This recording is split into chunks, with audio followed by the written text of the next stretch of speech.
If you had to share a short message with people listening that will watch this, whether in America or Andrea or Jewish people, what would you like to tell them? Mainly Americans, God Almighty has given you the grace. Whatever you do in America influences everybody in the world. You have that grace. One thing that Islam is doing to defeat you is causing you to be coward and fearful, to stand up and speak against the invasion of Islamization which is going on in your country. Stand up before it's late. North Africa is the part of Africa which first embraced Christianity. It was defeated by intimidation and threat. If you get afraid today, within time, you will find your children and your grandchildren being Muslims and torturing other people. Stand up now and defeat the challenge of the global Islamization agenda. And that is what I'm telling even Christians. We speak as Christians today, talk about places like Ephesians, the letter of Paul to Ephesians. What is Ephesians right now? Check the place and see. They don't have a church. Check the place of the church of Antioch. Where was it? Check the places of all these places where Simon Peter and preached the gospel. Paul went on with his missionary journeys.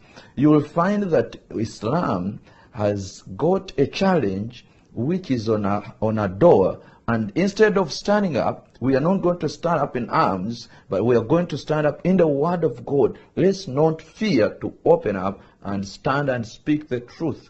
Otherwise, if we don't stand now, it will be too late within coming years. One thing which I want to leave with you, all of people watching me, is that if you know that what you are doing is right, stand boldly and proclaim it.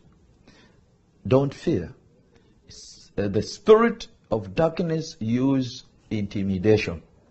Don't be intimidated.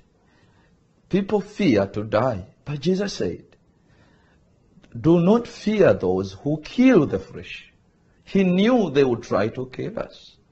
And Jesus said, whatever message I give you underneath the bed, stand at the roof and declare it. That means Jesus knew that we will be intimidated, and he did not tell us only to run, but he said, don't fear them. The word don't fear is more clear in the book of Matthew chapter 10.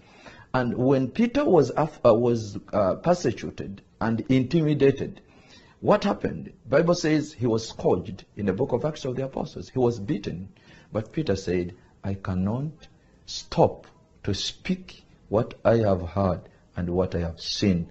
Ladies and gentlemen, it's a high time. If it is the truth, let's stand and speak it. If we are the light of the world, it's the time we shine before it's late. God bless you. Thank you very much.